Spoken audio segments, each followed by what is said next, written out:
Bonsoir, bienvenue à ce partage et prière. Encore une joie de pouvoir partager la parole de Dieu, mais aussi d'aller ensemble dans la prière ce soir. Et sans plus tarder, j'aimerais que tu tournes avec moi dans le psaume 78 pour lire les versets 70 à 72. Donc, je te donne le temps de prendre ton téléphone, ta Bible ou quoi que ce soit pour aller lire avec moi le psaume 78 pour lire les versets 70, 71 et 72. Et ça commence ici, c'est Dieu qui parle, il dit « Il a choisi David, son serviteur, et il l'a tiré des bergeries. » Où David s'occupait des brebis, des moutons. « Il l'a pris derrière les brebis qui allaitent, pour lui faire paître Jacob, son peuple, et Israël, son héritage. » Et regardez, David les dirigea avec un cœur intègre et les conduisit avec des mains intelligentes. Et ce soir, je peux donner un titre à mon message, c'est « Un cœur intègre et des mains intelligentes ». Ce soir, comme David, le Seigneur l'a choisi pour s'occuper des choses de son peuple d'Israël. Le Seigneur nous a choisis, nous aussi, pour accomplir des choses pour sa gloire et pour lui. Oui, David avait été choisi de Dieu pour un but précis. Et ce n'est pas tout le monde qui va être appelé à être comme David, à diriger des grandes foules et des peuples ou des nations, des gens. Mais tous et chacun, Dieu a un plan pour nous. Il nous appelle. Il veut que nous suivions ce qu'il nous demande, ce qu'il nous appelle pour notre destinée à nous. David, sa destinée, c'était d'être le roi du peuple d'Israël. Et chacun de nous, il y a une destinée. Si tu as goûté au pardon de Dieu, au salut par grâce, par le moyen de la foi en l'œuvre de Jésus-Christ ce soir, sur l'amour et la puissance de la croix et de la résurrection de Jésus, ce message s'adresse à toi. Donc, ce soir, comme David, tu as été choisi pour un but précis. Comme nous dit Éphésiens chapitre 2, verset 10, ça dit « Car nous sommes son ouvrage. » Tu as été créé par Dieu, j'ai été créé par Dieu, nous sommes son ouvrage. On a été créé en Jésus-Christ pour de bonnes œuvres que Dieu a préparées d'avance afin que nous les pratiquions. Gloire à Dieu, quel privilège que Dieu aussi, à travers Jésus, nous a choisis et il nous a prédestinés dans le sens où il nous a mis des œuvres devant nous afin que nous puissions les accomplir. Comme David avait une œuvre à accomplir pour le Seigneur, chacun de nous, on a aussi des œuvres à accomplir. Dieu avait préparé David, il avait choisi David, bien toi et moi ce soir, le Seigneur a des choses, il nous a choisis pour justement faire ces choses qu'il a préparées d'avance pour nos vies ici-bas. Avant que David reçoive cette très grande responsabilité de conduire le peuple et de le diriger, parce que ce n'était pas une petite tâche que de s'occuper de ce peuple nombreux et de prendre des décisions qui allaient impacter ces gens-là pour le reste de leur vie et pour sa vie à lui aussi. Mais il s'est occupé, ça nous dit au début, que Dieu l'avait pris dans la bergerie, il s'occupait des brebis de son père, une tâche qui a l'air bien banale. Mon premier point ce soir, c'est qu'il n'y a pas de petites choses quand on sert le Seigneur. Il n'y a pas rien de banal. Même que dans Luc 16, 10, ça nous dit « Celui qui est fidèle dans ce qui est très petit, est fidèle aussi dans ce qui est grand. Et celui qui est injuste dans ce qui est très petit est injuste aussi dans ce qui est grand. » Donc, ce soir, si je suis fidèle dans les petites choses que Dieu me met devant moi, bien, je serai un bon administrateur et je vais bien faire les choses que Dieu me demande, même dans les petites choses. Trop souvent, nous visons les grandes choses et on néglige les petites choses. Et je peux te dire ce soir que tout ce que Dieu nous demande, les choses que Dieu nous demande, qu'il nous confie, pour lui, c'est important. Si c'est important pour le Seigneur, c'est important pour nous. Et souvent, les choses qui sont importantes pour le Seigneur, je réalise que c'est bon pour moi, ça me fait du bien. Et c'est les choses que Dieu nous demande, c'est d'une richesse qui dépasse la richesse ici-bas, qui dépasse tout. Car ces choses-là vont avoir un impact direct sur nous ou un impact sur nos proches ou ceux qui sont autour de nous. David avait une responsabilité, ça avait un impact sur lui d'être un bon leader, mais aussi ça avait un impact sur toutes les décisions qu'il devait prendre.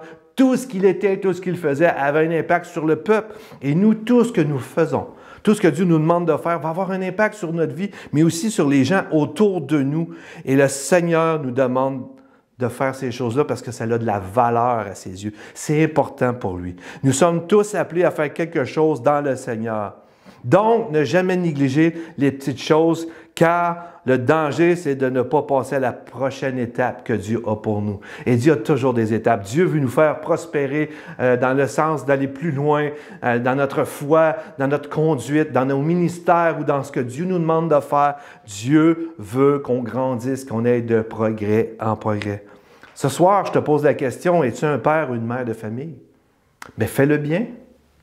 Es-tu un étudiant à l'école? Ah, c'est pas facile des fois pour les jeunes, mais fais-le bien. Tu travailles dans une usine, dans un bureau, dans un chantier de construction, peu importe où que tu es, maintenant que tu es au Seigneur, bien, tout ce que tu dois faire, fais-le bien. Et justement, pourquoi il faut le faire bien, toutes ces choses-là? Il me semble que je le faisais avant que Dieu m'appelle. Maintenant que tu es croyant, c'est plus pareil. Dieu te demande de faire toutes choses comme il faut. Parce que Colossiens 3, 23 nous le dit. Ça dit, tout ce que vous faites, faites-le de bon cœur. Premièrement, faites-le de bon cœur, comme pour le Seigneur et non pour les hommes. Maintenant, tout ce qu'on fait, c'est pour le Seigneur et non pour les hommes. Et Dieu nous le demande de le faire pour lui, sachant que vous recevrez du Seigneur l'héritage pour récompense. Servez Christ le Seigneur. Tout ce que Dieu nous demande maintenant que nous sommes sauvés, c'est de bien le représenter en faisant bien les choses. Comme de bon cœur. Il dit, faites tout de bon cœur. Un cœur intègre. Faites les choses comme il faut. Et pour conclure ce soir, comment faire tout ce que le Seigneur nous demande de faire dans nos vies? Tous les jours, toutes les œuvres, tout ce qu'il nous demande, bien, on doit le faire comme David l'a fait. Et comme j'ai dit dans mon message, le faire avec un cœur intègre et des mains intelligentes. Le psaume 18, 26 nous dit, « Avec celui qui use de grâce, tu uses de grâce. Avec l'homme intègre, tu te montres intègre. » Voyez-vous, la loi de la semence, ce que tu sèmes, tu le récoltes. Ce que tu fais, ça paraît. Si tu récoltes, si tu sèmes, la grâce, tu vas récolter de la grâce. Si tu es intègre, l'intégrité va s'attacher à toi et même Dieu va rester fidèle. Trop souvent, on se demande pourquoi ça se fait que ça ne fonctionne pas. Mais soyons intègres. Pourquoi ça ne fonctionne pas? Peut-être parce qu'on n'a pas fait ça d'une main intelligente, d'une main réfléchie. Même que le Proverbe 10, verset 29 nous dit, écoutez, je trouve ça bien, ça dit, la voix de l'Éternel est une forteresse pour n'importe qui, non pour l'homme intègre, mais elle est la ruine pour ceux qui commettent le péché et l'iniquité. Faire les choses avec intégrité, c'est une forteresse. Les voies de l'Éternel, ce que Dieu nous demande de faire, ce que la parole de Dieu nous dirige, quand tu as une conviction que tu dois faire quelque chose parce que tu l'as lu dans la Bible, eh bien, ça devient pour toi une forteresse quand tu le fais avec intégrité et que tu agis intelligemment. Et souvent, quand tu vas agir avec intégrité, eh bien, tu vas faire les choses comme il faut. Ça va t'inspirer à faire les choses intelligemment afin de bien faire les choses. Et je termine avec le psaume 119 qui dit au verset 33 jusqu'à 35, c'est une belle prière. « Enseigne-moi, Éternel, la voie de tes statuts, de tes commandements, de ce que tu nous montres, pour que je les retienne jusqu'à la fin. » Tu veux être intègre, fais comme la parole de Dieu t'inspire, comme la parole de Dieu te montre. Tu veux agir intelligemment, regarde comment les hommes de Dieu qui ont suivi Dieu, comment ils ont agi avec intelligence. Il dit, donne-moi l'intelligence. Oh Seigneur, je le demande, donne-moi l'intelligence pour bien faire les choses, pour que je garde ta loi et que je l'observe et de tout mon cœur avec intégrité. Conduis-moi dans les sentiers de tes commandements, car je les aime. Tu aimes le Seigneur ce soir, tu aimes sa parole, eh bien, fais les choses de tout ton cœur avec intégrité et avec intelligence. Demande au Seigneur l'intelligence. Je voudrais terminer avec cette prière-là ce soir pour toi et moi, avant d'aller dans un chant et la prière. Une belle prière qu'on peut prier ce soir avant de partir dans ce temps de prière et de louange et d'adoration. C'est ce soir, Seigneur, aide-nous à marcher dans la destinée que tu as établie pour chacun de nous. Avec un cœur intègre et avec des actions intelligentes inspirées par ta parole.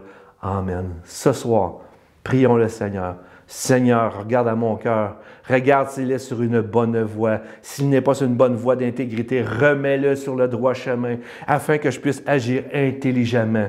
Amen.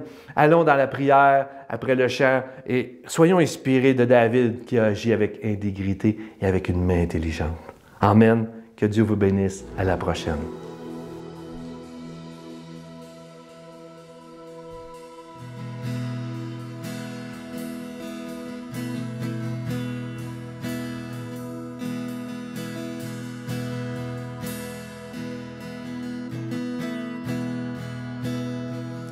Je t'aime, Seigneur. Ta bonté ne faillit jamais.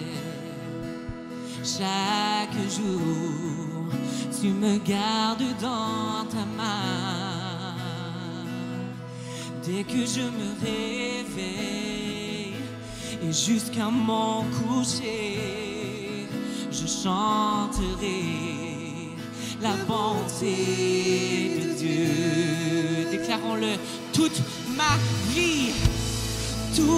vie, tu as été bon. Toute ma vie, tu as été fidèle. De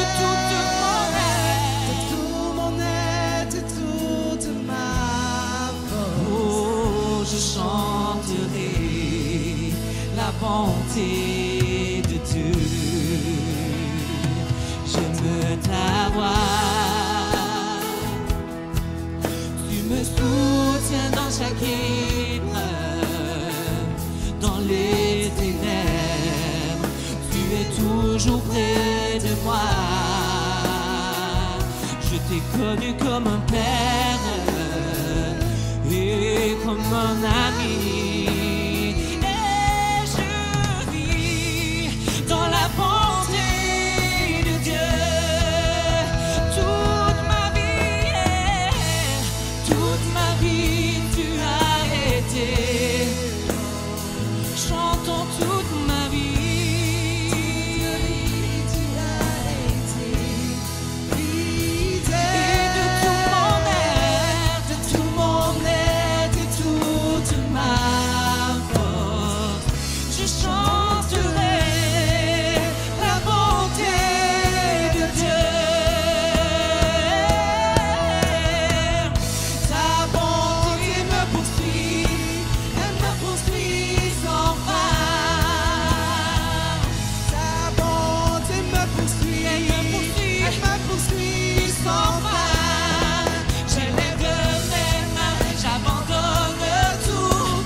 Je nous entends chanter toute ma vie. Toute ma vie, tu as été bon.